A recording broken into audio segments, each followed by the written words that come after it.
All right, welcome everyone to another episode of Behind the Human. I'm your host, Mark Champagne, and it's my job to unpack the stories and mental fitness practices of people living at the top of their game, personally and professionally. Today, we have a real delight for all of us, frankly, a two-time guest of the show. I mean, he was one of the original guests. This is going back years of Behind the Human, which is always something I cherish. We've got Jay Vidyarthi on the show. He's a writer, meditator, designer, product leader, and now can say author, working to restore a depleted natural resource, attention. Jay, welcome back to the show. Hey man, it's so good to see you. It's been a while for sure. It has been a while. I mean, and just for like long-term listeners of the show, a little reminder, if you are listening and came into this ecosystem from the Keo days, which is where this show actually originated, which was for those who don't know, a guided journaling app. Uh, that's how Jay and I met. Jay, I wish we had we met you. I want to say 7 months before we met you and did, legit user testing and research and design work. I actually think Keo would still be around to this day. Mm. But it was a classic health tech startup situation where we waited too long to actually talk to our customer base and our users to understand, how that thing was working and so forth. And, people know the story. But I am grateful because it birthed this show, which does live on. And I just celebrated 400 episodes last week. So Wow, congratulations. Yeah, that's it's kind of you wild. to say, but it's also heartbreaking, man. Like that, I feel like the graveyards are littered with tech Yeah. products that have that exact story. They forgot the human. So Yeah. I appreciate your doubling down on the focus on humans as a result. Yes. Well, we created a wicked product to solve my need. I knew how to use it. Remember, I'll never forget, and for anyone in this space, and people that aren't, I mean, it's interesting. It's like you sit there are different ways, I imagine, but you sitting there kind of, hidden behind Zoom, and you're just watching people go through your creation. And I remember sitting there with you, be like, "No, why are they not clicking there? Isn't it obvious?" And it's like, well, no, that's the problem. It's not obvious, right? Yeah, I always tell partners that it's gonna. I always kind of warn them for the emotion of it because they just think it's research, but it's actually pretty emotional. So Oh I yeah, use the metaphor of like watching a sports match. Like your potential target audience member is gonna like click on the right button and you're gonna cheer, and then they're gonna spend like 5 minutes trying to find where they're supposed to get started and all yeah. confused, and you're gonna have like your head in your hands, like Oh, when it's so Liverpool is true. losing 4-1 or whatever. You're gonna be like, ah, like your face in your beer at the pub in like London watching the sports team, right? It's like, yeah, it's an emotional process. Yeah, so true. So true. All right, I totally took us on a tangent. Let's back it up. Let's forget about your bio. Let's forget about the book for a second. Let's go right back to that opening question that you would have answered many years ago, and that is, who are you? Mm, it's a good question. I feel like there's no answer to that question, because obviously there are many conceptual answers to that questions. I can talk about the roles that I play in life as a parent, an author, writer, Yeah, designer, but there's also like a non-conceptual answer to that question, which is yeah, more authentically me. And it's hard. I actually don't know. I think by definition, the fact that we're using words in our conceptual minds to have this conversation makes it impossible. But I will say, like, I think the word for me that has come closest to feeling resonant as an answer, like this is kind of me as a meditator you're speaking with for a second, yeah. but it's the word this.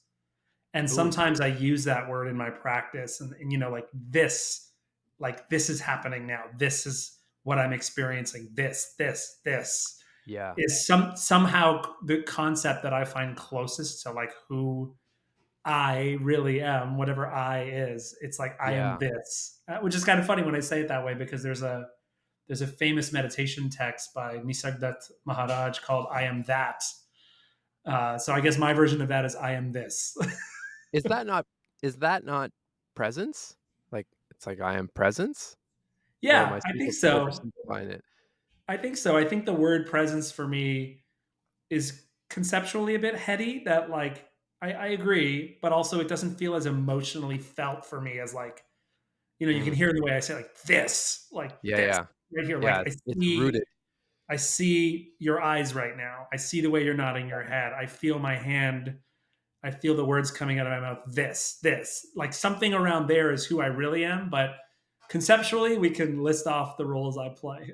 Yeah. Well, no, but I think you know why I asked that question because without that question, it's easy to just list off the roles, right? Like, yeah, I am a designer, I am this, I am that, which are obviously things that we do, but it's not it's not us. Like that's a role. Even as a parent, we're that's a role that we play and it's a big role obviously, but I think it's always interesting to I think at least to reflect on like what makes me me in this moment too because this evolves. Obviously, we're on our own journeys and so forth, and I don't know, I always find it interesting to understand, like, what's really surfacing, like, what feels real true to me, and I like it no one's ever answered the question the way that you did, which I kinda suspected. I mean, I know who I'm talking to here, so it's great. Yeah, well, you spoke to something interesting there because you mentioned the roles as things that we do. And I Yeah. think if I've learned anything on my journey, like going inward and like doing deep meditation and trying to apply that to like everyday life, it's like this distinction between like what I do and who I am. Mm. It's been a very healthy evolution for me and insight for me to understand in any moment that like I am not what I do. I'm not what I'm doing. I Yeah. am this. I am this, pure awareness. And I remember when like my child was born and he was, this was around the time when we first met actually, Yep. and he was less than 1 years old. And it really struck me that this being, the way he looked at me was, or even just looked around before he could kind of look at me, before he could make that eye contact, right? He was Yeah. kind of pure awareness.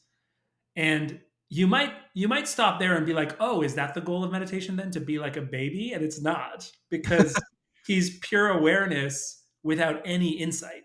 He's Yeah. unable to use the conceptual mind skillfully the way we are. And also, let's be real, there's a lot, I would say most that can slip up in the use of the conceptual mind and use it unskillfully. For example, being really hard on yourself or hard on others or like getting lost in intelligence and forgetting compassion and all these kind of things, right? Mhm. But I think that like integration of that pure awareness of a baby with the skillful use of the conceptual mind, that is what I might define as wisdom. So I think what you said around like I am not what I do is an important insight, I think, for anyone, especially those who are caught up in the grind, to really try to clarify in their own experience. Yeah.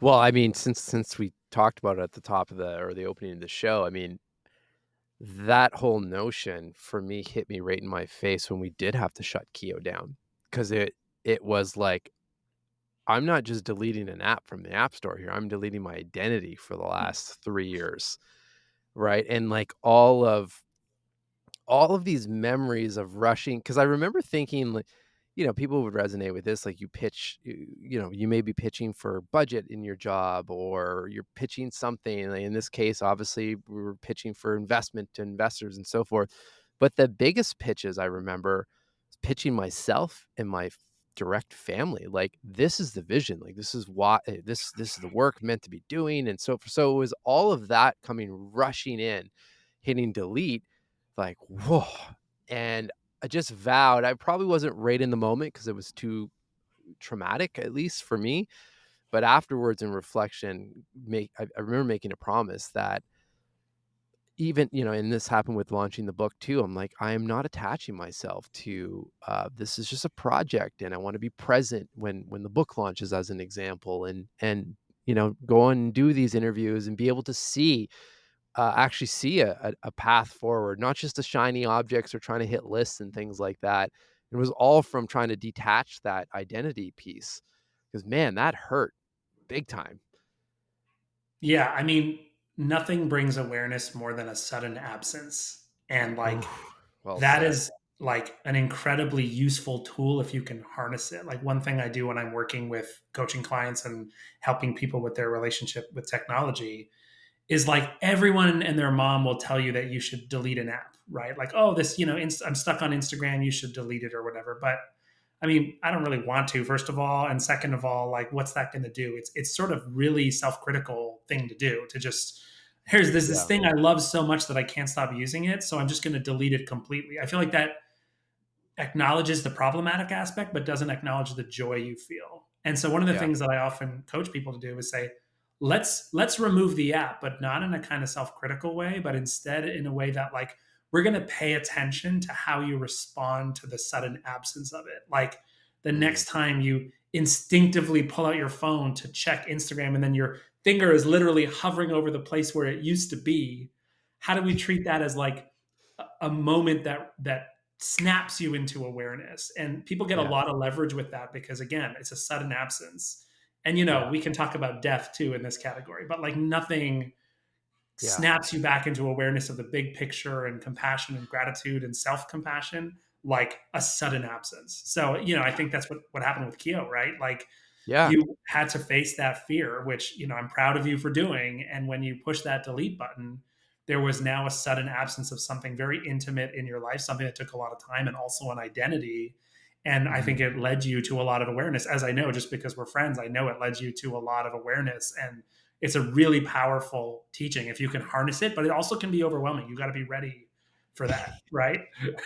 Yeah. Oh, yeah. That was a hell of a journey. No doubt. Took, well, I mean, we're talking a little bit about just the businesses that we operate. I mean, I would say it's, and it's still ongoing, but there's still things that come up today, present day, that, uh, really great memories that I've been able to celebrate just going through this journey, where I remember feeling, and not too long ago, just feeling an element of almost like being a bit numb around, Mm. like, not being able to fully celebrate an achievement.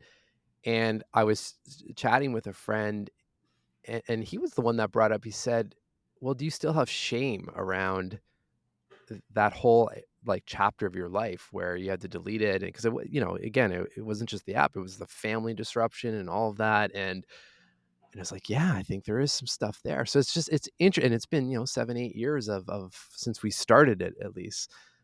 So I guess my point is, like, you're kind of always on the journey. It gets better and better and so forth. But we just need to take time to be kind to ourselves, and think and ask some questions. And to your point around, Instagram and technology, like, just slow it down a little bit and see, like, notice what's in between, versus like the direct, like, let's just go straight into it. Yeah, Uh, yeah. And like I think part of that is like feeling those feelings. Like yeah, I would bet that as you have watched the proliferation of AI journaling apps, like that's got to be a complicated thing for you to see, because you would have been in a position to adopt AI into Kyo had it still existed. And I know this well from, like, there was this band that we played a couple of shows with in my 20s called Local Natives. And then yeah, they blew up, and, like, they were playing all these festivals and stuff. And, like, oh, it was heart wrenching every time I saw that, because it was like I was still in sort of so much confusion about what happened with our band. And we were a pretty good band, but like we just didn't have the stomach to be yeah, persistent, and our egos were getting in the way. And yeah, so, here I am, like, at a festival, just another face in the crowd as Local Natives are up on stage playing for this large festival. And like the emotions there, you got to feel those. You got to let them yeah. pass and acknowledge where they're coming from. And yeah, it's a lifelong journey to this whole life thing, because there's going to be a lot of sudden absences by definition. But if we harness those for awareness of our own reactions, awareness of Mhm. what's happening, and we draw insight, that's really something I've learned from my teachers that keeps me going. And I think, I don't know if you've looked into a lot of Buddhism. I don't identify as a Buddhist, but I think the Buddha was probably one of the greatest philosophers of all time. And he talked about the Brahma Viharas, which are these different. I won't get into the wonk of it, but one of them is No, it's a the Sanskrit word is mudita, which is often translated to sympathetic joy. And the teaching here is to, like, when you see someone else flourishing, can you truly feel happy for them? Can you, mhm. like, feel joy in their successes? And like, it took me what, 5-10 seconds to describe that concept. That is a lifetime of work that many of us will Yeah, never get to.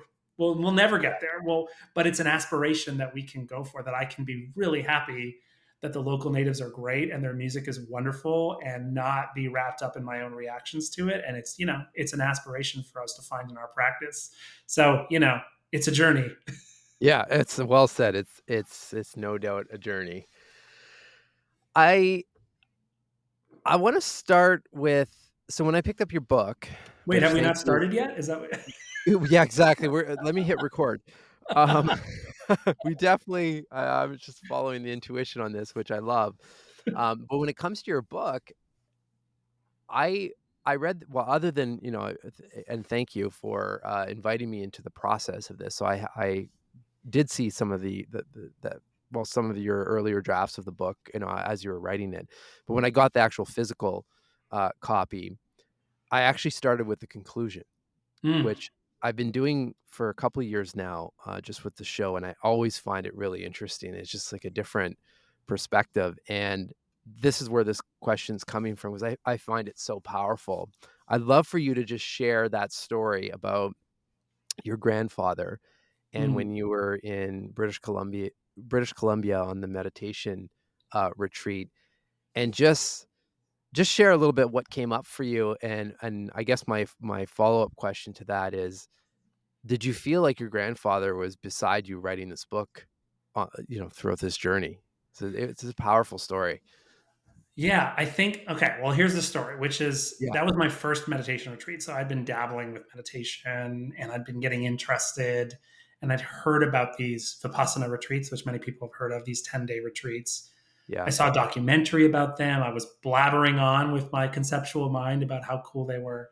But it was actually some of the people around me who heard me talking and actually went. And that was a moment for me where I was like, oh, I'm just talking about these. Like, yeah, it was a singer in one of my bands at the time who was like really struggling with mental health and chain smoking and like always late and just not in a great place.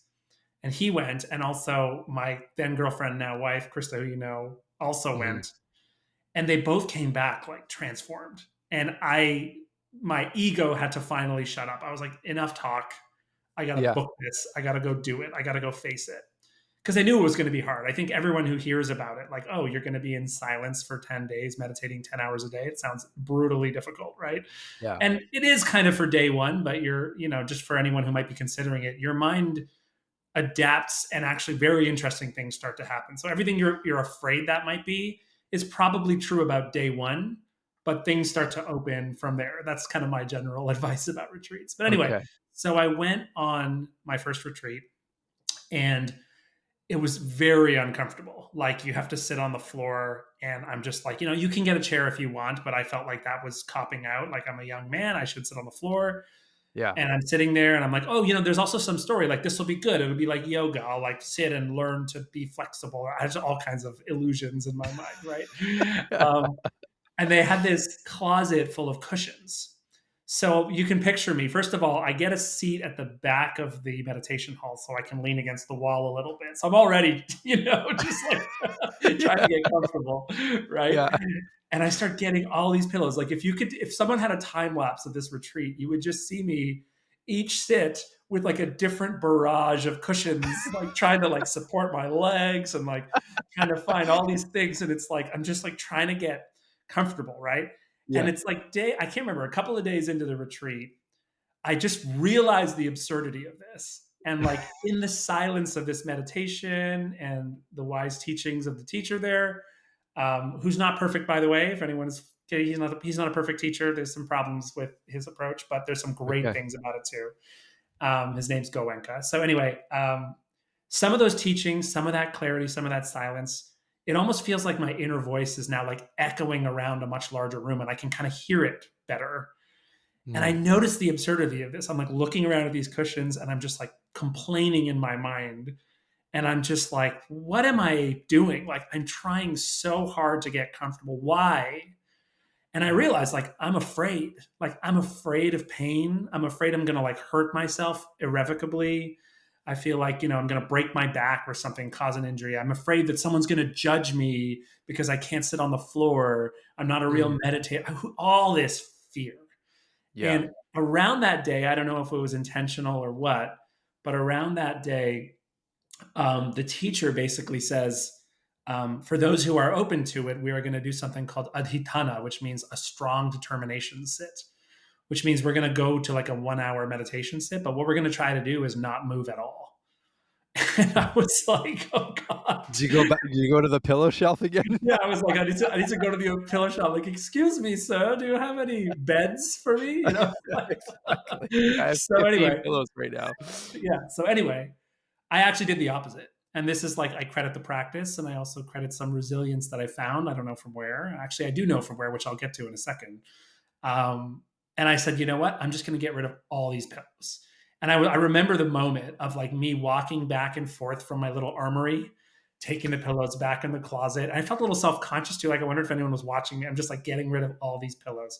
And then there was just one meditation cushion, the way you see it on like the Instagram yogis or whatever, just like this flat cushion with a little meditation. And I was just like, holy shit, this is going to be brutal. So I sat down, tried to meditate. The pain started to well up, like, I don't know, even 10, 15 minutes into this. My back, my legs are hurting. And all of a sudden, there was like mental images started to arise of my last trip to India, which was after my grandfather died. My father and I went to the village and he had to wrap up some of the affairs there. And it was my first time going there in a while. I walked around my Baba's house and it was empty. And I went into his bedroom and it was empty. There's no furniture, but there was still a shelf there. And on the Mm, shelf, I get emotional just talking about it. Like on the shelf, there was a picture of my brother and I. mm. And I feel it even right now. I've got little goosebumps. Like I just welled up with all this emotion of just like, I started to feel a bit of shame too. Like I wasn't there for him. I wasn't there when he died. I was halfway around the world, like living it up, touring in a band when he died. And, he's halfway around the world. I didn't make a lot of an effort to go visit him and connect with him. And I felt all this shame. And ironically, when that actually happened, I don't remember feeling a big emotion. So I guess I locked it up and it was coming out. It was being unlocked by this pain. And it was like Wow. just incredible amounts of like mental images. But then it started to transmutate. Like I started to realize like this shame is not the point. In fact, if my grandfather were here right now, he would be like, don't worry about any of this. Like, live your life. And like, he was a very strong man. He was like a autonomous leader of a farming village in a very difficult part of the world. And then I Mm, realized, oh, he is here with me. That voice that's egging me on is like my genetic heritage. And it's not just him. He is the face that I put on all of our ancestry. Like we all, just by the fact that you're here, Mark, and the listeners are here, we are descendants of thousands and thousands of years of extremely hardy, resilient, powerful survivors. And I yeah. was like, I felt that in that moment, and I felt his presence in my body, and I felt his resilience, and I did not move for the rest of that sit. And the pain transmuted into like energy, and I felt energized. And by like 45 minutes, the pain was like still there. It was moving, but it was very clear to me that the pain wasn't some like whatever conceptual idea I had that like, oh, there's an injury in this muscle. I was Yeah. feeling the pain moving. I'm like, well, it's not one muscle. It's like this amorphous thing. And I realized in that moment that like, yeah, my grandfather's here with me and that resilience is here with all of us. And that set me off on a great trajectory for the rest of the retreat. And we can talk for hours about some of the other insights that arose and really set me off for a lifetime of meditation practice. I mean, who wouldn't continue to practice when I realized that I was holding a difficult emotion for years that I didn't even know about. And sitting on that mountain halfway around the world from where I felt that emotion, I absolved it. And when I went for a walk after that sit, I tell you, man, I had never felt lighter. I was like, I don't know what that was, but I was definitely holding it and I just let go of it. And it was just a beautiful experience. And it really like started me on this journey in a very serious way. Wow. Wow. So how do you tap into that feeling, or I guess keep that practice going where you don't always have to go? Like this was, what was it, a 10-day Yeah. retreat? Yeah. So like more on like the, I guess, practical daily aspect. Have you also been able to get to that place? That's a really, really important question because I actually, as I continued in my meditation journey, I experienced more deep states like that, and I found them profound, and they really helped me let go of a lot of the stickiness and cravings in everyday life.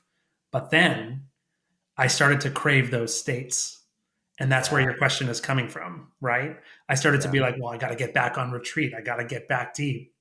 And that was like what I think a lot of spiritual teachers might call a subtle craving. Like the craving of Doritos and video games is like a gross craving, like a large Yeah. craving. It's like massive waves in the ocean. But those cravings are these subtle ripples. And what they can really do is they can engender a lot of shame and rejection of the present moment. Like, oh, like I can tell you today, my son was fighting going to school this morning and I have a busy work day and I get to take a break and hang out with you, but there's lots going on. Doing a big drive tomorrow through a potential snowstorm. There's a lot going on. And Hmm. it can be really easy when you go on these deep retreats to all of a sudden be like, well, this is all wrong. I need to get out of this and I need to go on retreat. But in fact, the real insight of these practices is not more pleasure seeking. The idea is like what I learned there is applicable right here in this moment on a podcast with Mark. Like, you know, this is okay too. We don't need the guilt and Yeah. shame and rejection of what's happening, that something's wrong because I'm not currently in a state of meditative, energetic bliss. That's not what life is. Life is not being in bliss Yeah. all the time. And the Instagram influencers who tell you that are not doing you a service. Yeah. Well, because from what I'm hearing, like the unlock in or on retreat was actually sitting with the pain and letting the pain do whatever the pain needed to do, and then that, as you described, dissipated into something else, which kind of what you're describing present day, like driving, potentially worrying about driving through a snowstorm and the busyness. It's like being able to sit with that and not label it, right? Yeah. It's And I think basically the same thing in a way. Yeah, and I think that's a skill, right? Because I Yeah. think it took me about 10 years and I'm still on the journey of really internalizing that in daily life. But you're absolutely right. That's a glimmer of it right there. But the skill, like there were many sits on that retreat that were not profound. They were just painful. Right. Yeah. Yeah. And so we have to roll with those punches. And like, that's my first of like, I don't know, 10, 20, maybe over 20 retreats at this point. And there's been many, many insights and powerful experiences. But the thing you're pointing at that I wanted to say is very astute and accurate. And for anyone who's listening that's not a big meditator, like what you're pointing at is like these very subtle experiences that happen are like microcosms, like they're almost like a laboratory, like a clean tech lab where we're all in hazmat suits to like Yeah. use our little tweezers and poke at the most fundamental subtle mental reactions that we have. And our ability to take that learning and apply it to the real world is a whole other journey. But you're absolutely right in the sense that like that pattern is there. And the more you see it, the more you're able to like naturally shift your relationship to things Mm. in everyday life. But it takes time and training to build the skills to allow that to happen. Yeah. Well, and it's a practice. That's why it's called a practice. You have to practice it, right? Yeah, yeah, yeah. Uh, I, It's not a meditation perfect. no, no. Coming back to, so your book's called Reclaim Your Mind, 7 Strategies to Enjoy Tech Mindfully. I want to come back. I want to come back to the book, but then also just what you didn't share, and there was a little bit more in that passage in the conclusion about your grandfather that I didn't know about, obviously, and just learning a little bit more about the work he did in his community around. I guess like I'm paraphrasing, obviously, but just really like showing up authentically and helping people, and doing that in a way that seems like it was like his life work in a small village and bringing people together and so forth. And I couldn't help, maybe I'm just projecting, but I couldn't help but think or draw the parallel that you're doing the exact same thing, but on a different topic. And That's like, do you feel that connection? That's kind of you to say and humbling. And I think it's aspirational for me. And I'm really happy to hear you feel that way. It warms me a little bit. And I think the metaphor, the parallel that I see the most is like, here's a man who's in the poorest state of India. There's no electricity. There's a lot of corruption. There's a lot of crime.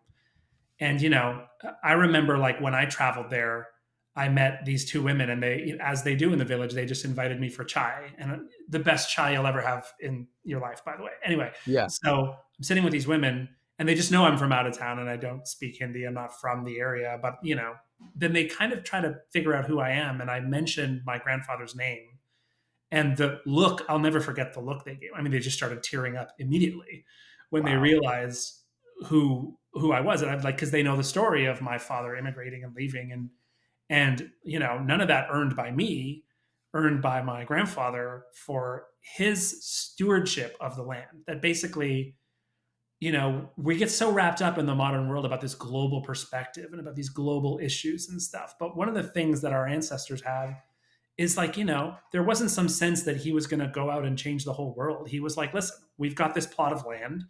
Let's work together. Let's love each other. Let's, raise food for the people around us. Let's do what we can.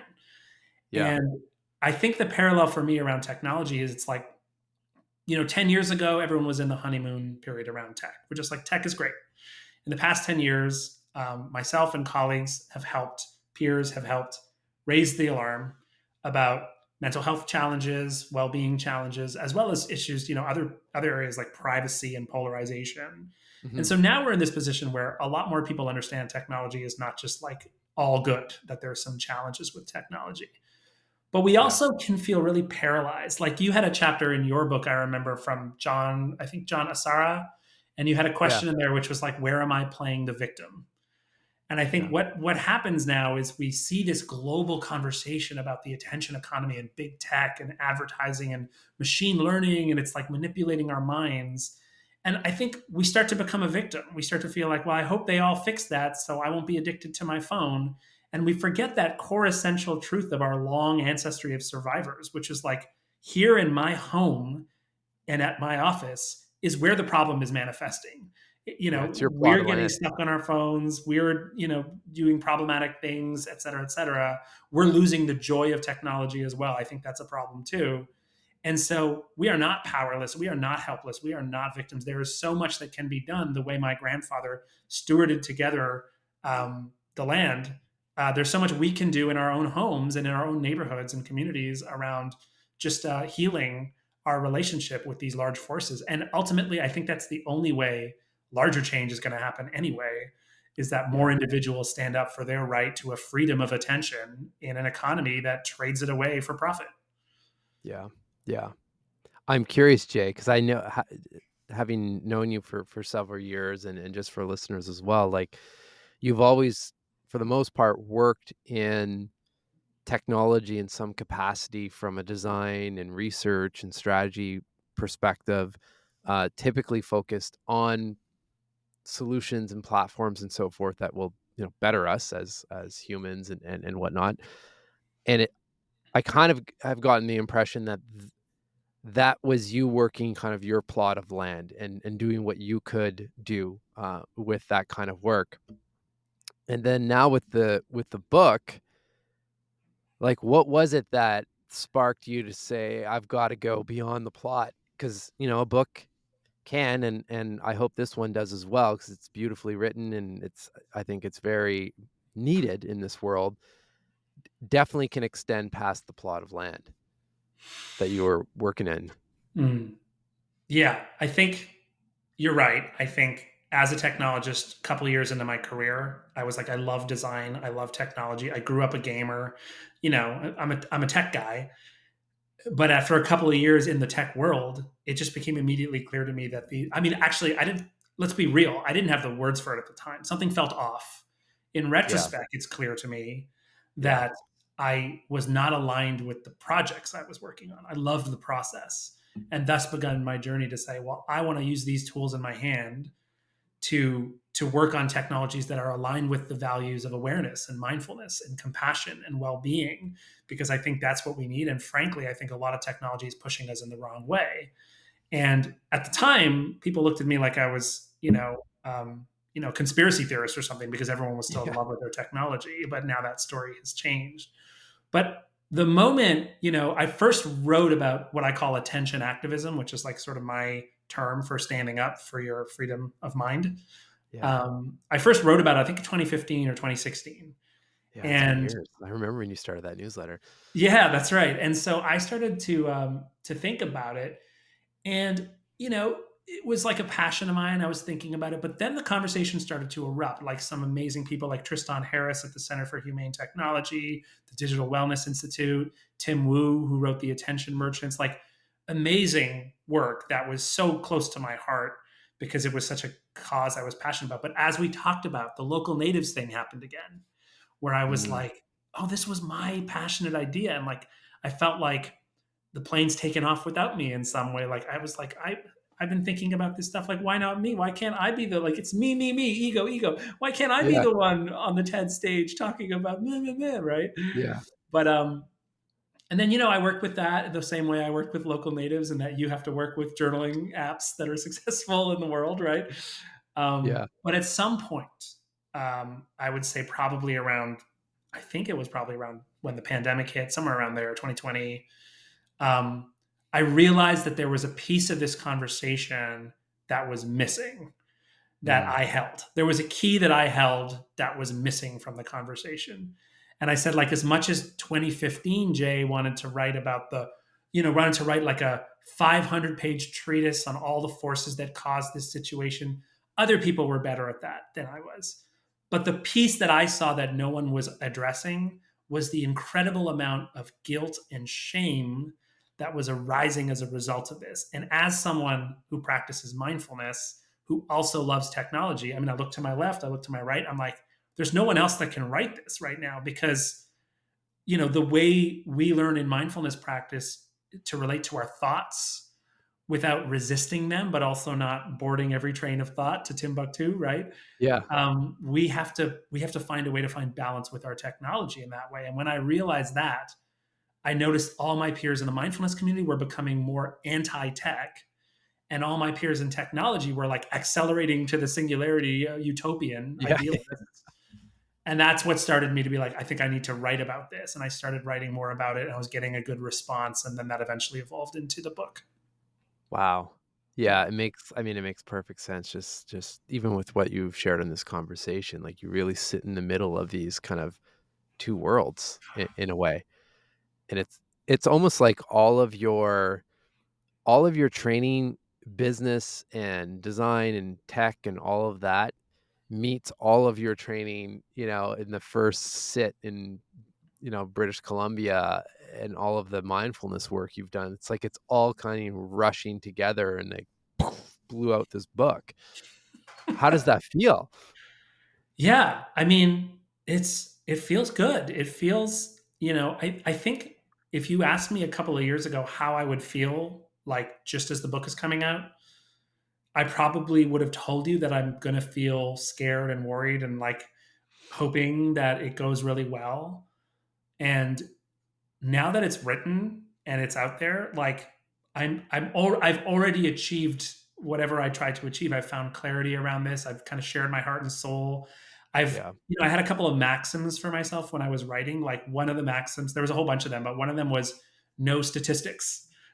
So I just like, Oh, I nice. really wanted to never have like a chapter start with like 37% of people or blah blah blah, because when I read books, Yeah. I get moved by practical tips, strategies that apply to my life, and heartfelt storytelling. And I was just like, it was so easy because I have some academic training and publications, right? It was so easy for me to fall into the pattern of like trying to cite research and statistics. Yeah. So I was like, and part of that, and part of what it feels like now is I had to face this boss battle. See, I'm a gamer, right? So face this Yeah. boss battle, the big boss being acknowledging that I have some worth and I have some value, right? Because I was Yeah, and hiding behind, without citations. yeah, like I was hiding behind stats and citations because I was trying to Yeah. appeal to a higher power, whether it's God or science. It's like, well, God says this, or Buddha says this, or science says this. Therefore, I'm just you don't have to blame me if I'm Yeah. wrong, right? Versus Yeah. like, no, this is what I've been devoting my life to. This is what I've learned. And what I say in the book, like I legitimately don't go down the rabbit hole with technology anymore. And when I do, it's rare and I forgive myself for it almost immediately. And like that's something that a lot of people are aspiring to. And that gives me a sense of having something to share. And that's been hard for me Mm. to get to, especially I think I got a little bit burned by like trying to start a band at a young age. And that's a very tough game to play in, play for a lot of empty rooms. And then eventually explode in a bundle of egos. But that taught me a little bit of resilience to be like, it's the joy of writing and creating. And now it's Yeah. out in the world, and whoever benefits, good for them. I'm glad for them, and I'm here to help if they need more. Well, it's like what comes to mind when you're saying that, it's like the book helps us have a human experience with something that is not necessarily human, and we've been trying to, like, not be human with it, and it's not working, Yeah. like, so, I don't know, I feel like it gives us a pause to, like, really rethink, and there's strategies and different approaches and perspectives throughout the book to help us do that, but just, like, again, like, we are human, yeah, and there's tools and whatnot, but, like, even before technology, it's like, you don't pretend like you're the hammer in the village or whatever, like, you're the one using it as a tool. Somehow we've forgotten that in the maybe it's just the speed and rate of adoption that technology has come out. It's kinda, like, forced us into this weird relationship that is not healthy, and I'm glad you didn't use stats because I like, we it's like we know that, like, the problem is clear now, Yeah. It's Yeah. now it's like, well, what do you do? Right? And that's what you've done here. So what do you hope when someone gets to the end of this book, like, what is your desire for people? How do you want people to feel? Um, I feel the first thing that comes to mind is like by the time they get to the end, like I hope that while people are reading through the strategies, they're experimenting with them. So by the Yeah, time they get to their end, I hope they're feeling actually accomplished because they've been trying some of this stuff and they've actually yeah, made some meaningful, like while they were halfway through the book, they were already making some meaningful changes in their life. And those are my favorite kind of nonfiction books as well, right? So they get to the end, and it's totally. like this has been a journey. It's almost feeling like the end of like a hands-on course more than the end of like a lecture, right? It's like, Yeah, I've done all this stuff now. I've done the work, I've done the projects, and now I have a foundation to keep building on. That would be my hope. And like to put some actual teeth on that, the one strategy, which is the first strategy in the book, which is called Start with Awareness, mhm, is I think like I hope that they realize not only what I said earlier that like they don't have to like have a ton of guilt and shame like every time they pull out their phone, that it's okay to use your phone, and maybe there's some challenges if you use it too much, and it's okay to manage that, and it's all okay. You just have to be kind of aware. And yeah, that's really the key, is that the more you're aware of your own relationship with technology, the more change naturally starts to emerge.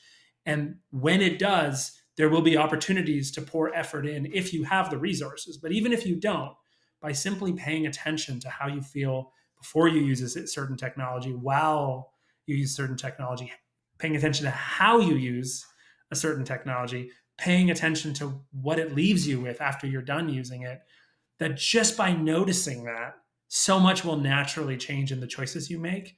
And that's really the power that this can be relatively effortless. But again, if you do have the energy to pour some effort in, you can double down and invest in those strategies and have an even more profound effect.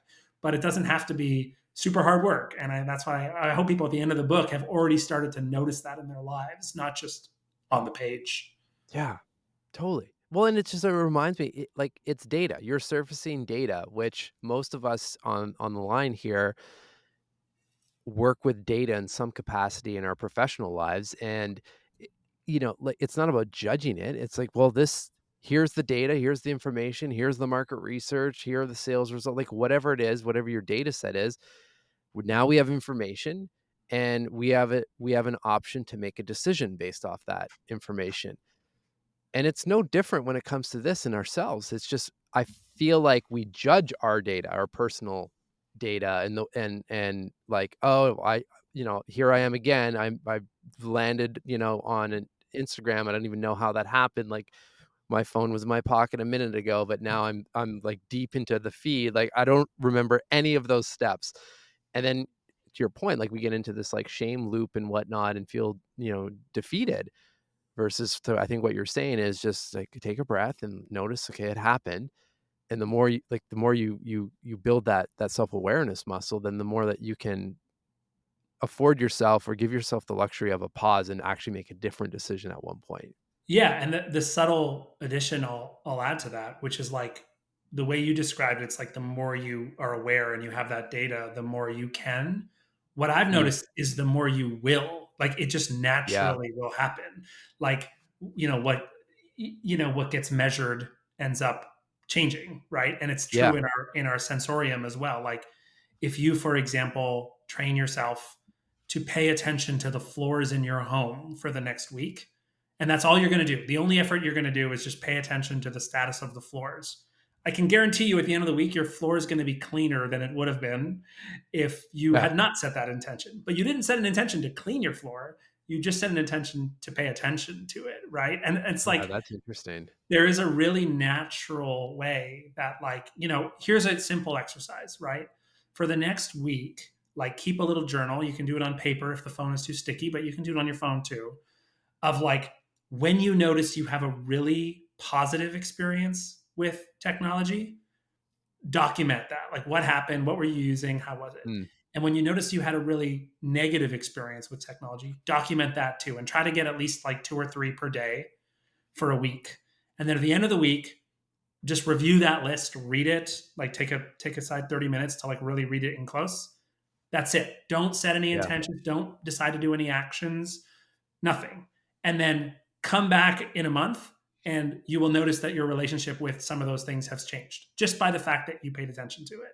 That's the That's beauty fascinating. of human awareness, right? We don't Yeah. have to grind it out all the time. And that's honestly one of the problems here is, as you said, we like treat this like another thing that we just have to be perfect about.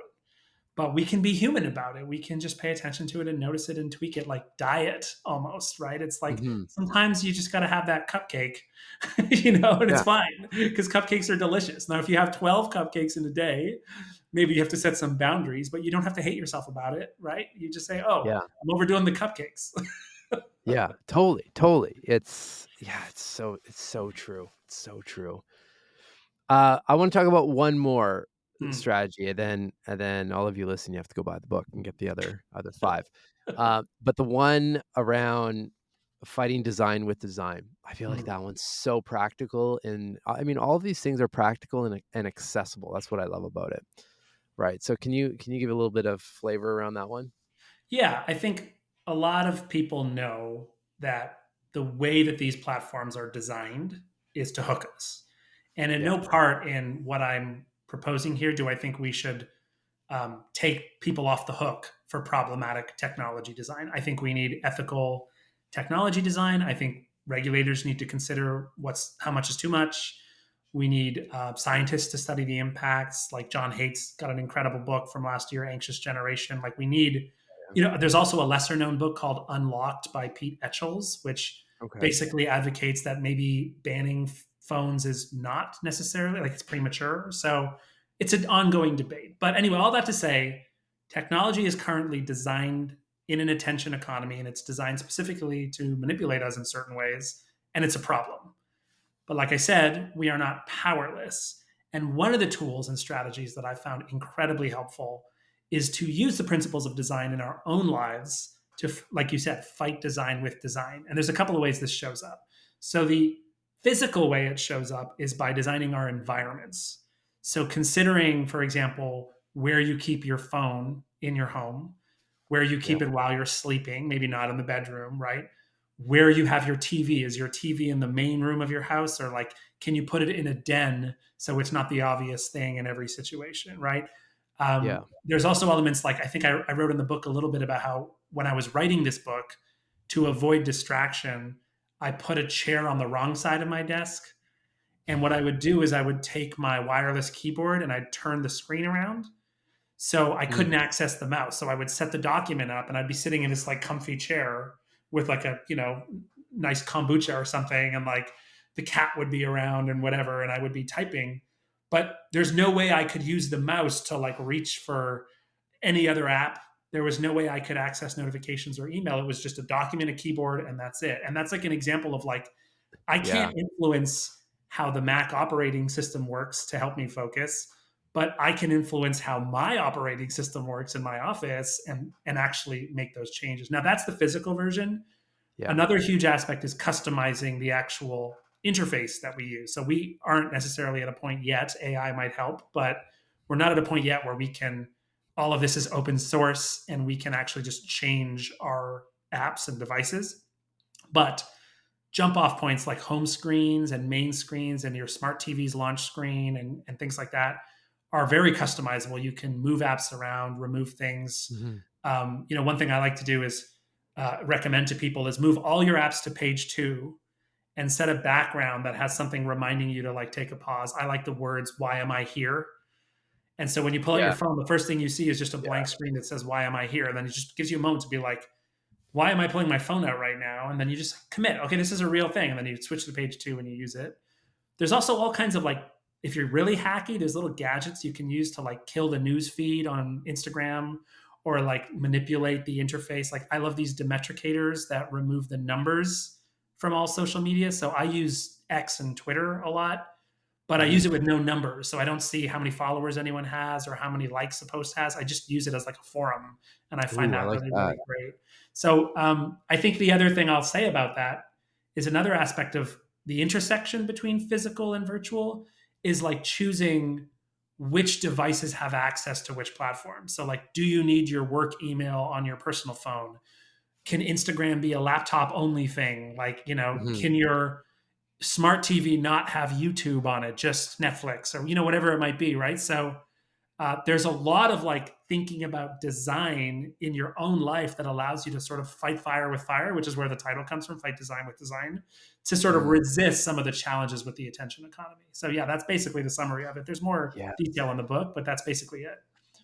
No, I love it. And I love like this is where the intersect happens where if your original point around keeping a journal on, you know, what's happening, how you're using technology, like the good, the bad, and so forth, right? Because then you start picking up. For me, a personal experience was I was noticing how like the number badges were really messing with my mind. I had already taken the step of like there's no notifications coming in the lock screen, but still I had, the social media apps even on the second screen, but it would be like, oh, it says one there or two. Like someone sent me a direct message. Like I need to like it's impossible not to tap on that. So just realizing that like now it's there's I think the only thing I have a number badge is on text messages because I kind of guard those quite Mhm. close. And I don't even have any social media apps on a screen like that. I have to swipe 3 times into the folder system of Apple at least to actually Mhm. get in there, and it's made such a huge difference. And it feels like even my first screen is all set up with, journaling apps, meditation apps, like my Peloton app, like just all things that are designed to be good for me kind of thing, and man, does it ever feel lighter l starting there, you know? Yeah, and I think what this is really great and a great moment to point out something very important, which is what you just shared shows a lot of self-awareness and use of strategies that are making your relationship with technology better and more mindful and more authentic and giving you that agency back. But what I think the conversation out there is missing is like you can hear lots of people talking about how they remove their notifications.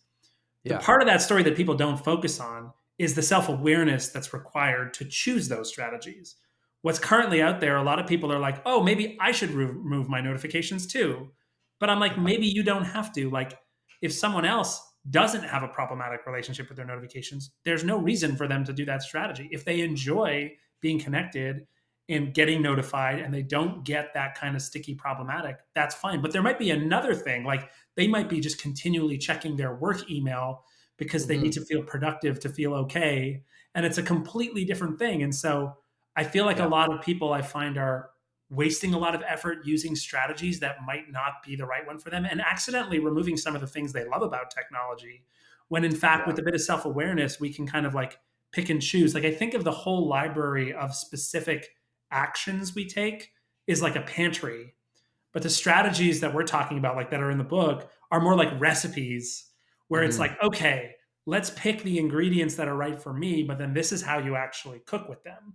And like a yeah, great example of this, like we talked about work email, but like video games is another example. Like video games, some people love them, some people demonize them.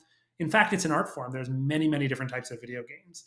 And there's a lot of complexity that you can have to have a powerful, joyful, great relationship with video games without subtracting them from your life, but also without like staying up all night stuck on Mhm. some game. And the same is true with TV and movies and like TV shows and things like that. Like it's okay to enjoy entertainment, but finding the strategies that make sense for you is actually the name of the game. And that's why we start with awareness. That's why that's the key. Yeah. Ah, love it. Awareness, get your data, make some decisions from there. That's we can go on forever. There's one topic I do want to hit on with you before we close because I would forever regret not asking you this question. Just knowing how much you've invested in your own what I would call mental fitness and mindfulness and obviously meditation work and all of that. I just I've been finding that those of us who have been down some sort of journey like that and have really prioritized our development and so forth, like there's this theme arising around being kind of caught between two worlds where it's like you have the routines, you have the practices, and you deploy them and you get a lot of the benefit from that. But then it's almost like in a moment's notice, like you can have like supreme confidence, but then be struck with like massive self doubt, like in and out of that. And I don't know for you, Jay, and I'm curious if you've thought about this or if you've found some solutions through your teachers, how other like cultures and modalities, like how they've addressed this, because it's exhausting. And it almost feels more exhausting when you've put in so much work to have these tools and aren't as numb as you may have been, X amount of years ago. And you're like, well, I'm doing all the right things, but I still don't feel right. Have Yeah. you ever thought about this? Yes, absolutely. And the question inside your question is simply that like things are exhausting and I have self doubt. What's the solution to that? And Yeah. the implication in your question is that self doubt and exhaustion are problems, right? Yeah. But they're not. This is the human experience. It is beautiful to feel all the things and to feel all the feelings. And what these practices really help us do is to be okay with that. And, we talked about it in the realm of technology, but it's true in a kind of wider scope as well, which is like, how do we feel the feelings and go for the ride of being a human being while not letting it get to us to the point that we completely crumble and aren't there for the people around us and aren't there for ourselves. And that's where these elements of like, yes, we need to build our skills, we need to work on awareness, we need to draw insight, we need to see with clarity, we need to find balance, right? But there's Yeah. also this whole angle that tends to be underrepresented in the like modern self-optimization perfectionist pursuit, which is the balance point of all that with being kind to yourself and being self compassionate and saying, it's okay that I'm exhausted right now. To me, the powerful wellness practice is to say, oh, I'm doubting myself now. Like, that's interesting. Like, what is that telling me? What am I learning Mhm. from that? It's not, I need to get rid of this so I never doubt myself again. That's just more resistance. Same with Yeah. exhaustion. And I can tell you a fun story about exhaustion, which is like, I used to be a little bit plagued by tiredness. Like tiredness was a feeling I did not like. And Okay. whenever I was tired, I would get a little cranky. And I was on a meditation retreat. And in the Zen style, there's this thing called yaza, where you're on a retreat where you meditate like 10 plus hours a day. And then for a certain night, the yaza night, you meditate all night too. So you meditate like 10 hours day one, you meditate all night, you stay up all night, pull an all nighter, and then you meditate the 10 hours the day after too. And it was like kind of like not for everyone. It's definitely not something I'd recommend to anyone. But one thing that was really interesting for me was it forever changed my relationship with tiredness because I, Mhm. I was meditating at a point of like such exhaustion that I really like we can say it all you want, but I really experienced that tiredness is just a feeling. Yeah, yeah. And I was like, and now when I'm tired, I'm able to have like I get wrapped up like anyone else. And it's not perfect or anything like that, but I am able to sort of snap into awareness sometimes and be like, oh, I notice this feeling in my eyes. My muscles are kind of sore, and like my back wants to just sort of. And I'm like, oh, I'm tired. This is what tiredness is, and that just empowers me to make skillful choices. Like maybe I won't go out to that thing tonight. Maybe I will relax, and maybe I will, and like going back to technology, maybe I'll watch a movie And maybe I Hmm. will treat that as an act of self-care and not spend the whole Yeah. time berating myself for being addicted to Netflix, which is just absurd, right? So to Yeah. me, the doubt, the exhaustion, these aren't problems. They're opportunities to find that kind of relationship with yourself that is loving, but also diligent, right? Yeah. Well, and then I suspect through that, because the other element to that question, or at least that's been circulating in my mind, is how are we able to go through life um, with just a higher level, or just being more content, right? Like, and again, like not trying to get rid of emotions and feelings and situations, and relying on the practices, but I guess trying to avoid, maybe even avoids a wrong word, but like the extremes of situations, and just like being in this place of like not this blissed out state all the time. That's not kind of what I'm getting at. I don't know. I feel like it keeps coming up over and over again with especially people that are going deep in their crafts and all different aspects. And there's just like, it's like they're at the end of the runway. They've been on this runway for a long time, and it's either gonna take flight, or, like, you're gonna circle back and do another pass or something. It's like a weird spot to be. Yeah, I'm with you. I mean, I don't have all the answers, but I think, there's a couple Yeah, of things I've learned which I've shared today. yeah, And if I think what would be a nice capstone where you're taking us at the end here, something I've learned from some of my teachers that have been really, really important in my reframing of like being content and being happy and fulfilled is that, first of all, pleasure is not happiness and comfort is not happiness. And I would say yeah. even understanding is not happiness. And we kind Mm, of bang our heads against the wall trying to get so much pleasure that we'll be happy, or be so comfortable. If we just had a nicer couch and a better car, right? Be so comfortable, just feel so safe and feel so like insulated and understand how the world works and understand everything that's happening. Only then we would be happy. And I think what that just fundamentally misses is that like those who are truly fulfilled, and I wouldn't say I'm fully completely absolved and fulfilled, but I feel very fulfilled in my life. yeah, And I think the people I've met who are like beacons of fulfillment and contentness to me are people that regularly face a lot of adversity, who are not obsessed with perfect safety, who are not like neurotic about being perfectly safe, who are not, shying away from uncertainty. And so I think like around all of these questions, why this is been such a powerful teaching for me is that it's kind of universal. Whatever your situation is these days, or your listeners, or my situation, that is a truism that I think has legs, which is yeah, like oh, for sure. you look at yourself and say, like, what emotional need am I trying to fill here? Like, am I trying to seek safety to an absurd level that I'm almost, am I trying to be so comfortable, safe, pleasured, and like and like productive and like understand everything? Like, am I pushing so hard at that I'm actually removing any chance that I ever could be happy? Is that what's happening here? That might be what's happening. And that's a really important thing to be able to point out. It's almost feels like, in a way, like a new addiction that you have to face. It's just in the self-development world, in a way. That's interesting.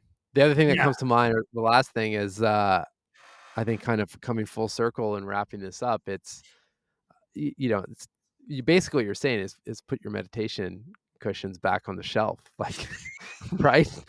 It's this idea of like, are you really trying to be super comfortable and not in pain? And basically how we open this conversation up, and just sit with it, and Yeah. and And see kind of where that takes you.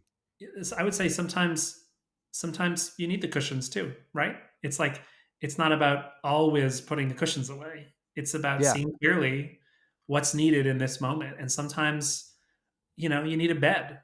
And sometimes that's honestly one of my challenges of the Goenka style Vipassana retreat is that's not an option that you can just go to the bed. yeah, And it should be an option, but the yeah, teaching should be enough to be guiding people to know that just by staying on the bed for 10 days, that's also not going to be what they want. And that's forget want. That's also not going to be what they need, right? Being on the yeah, bed for 10 days or being on the cushion for 10 days or it's actually about seeing what's needed in the moment. And like going back to technology again, we have all these strategies, but can you see what's needed in this moment with your actual relationship with technology in your life? And forget the big forces at play and find some empowerment in that. And I think that'll be a step in the right direction. Well said. Well, Jay, I mean, it's always a delight and a pleasure to interact with you in any capacity, for whether that's meeting up as friends or recording and jamming on the podcast. You're just a brilliant human, and a good human is how I would describe you. And it's a gift. So I don't take it lightly for you asking for some of my involvement through this book. It's just been so rewarding seeing. Um, I remember when you first said, like, I want to write a book, and we talked about it a little while, and eventually got to the point where, like, I'm actually going to write the book. So it's beautiful to actually hold this in my hands, and I'm so excited for uh, a lot of people around the world to do the same thing. And I think we all win when we form better relationships with ourselves and our technology, and the ripple effect of that is exponential. So thanks to you, and thanks to the work that you are putting into this world. That is beautiful. It makes me feel wonderful, and I really appreciate you saying it. And you've been a big inspiration too. I watched you launch your book, and it really inspired me that it was possible. So thank you for that.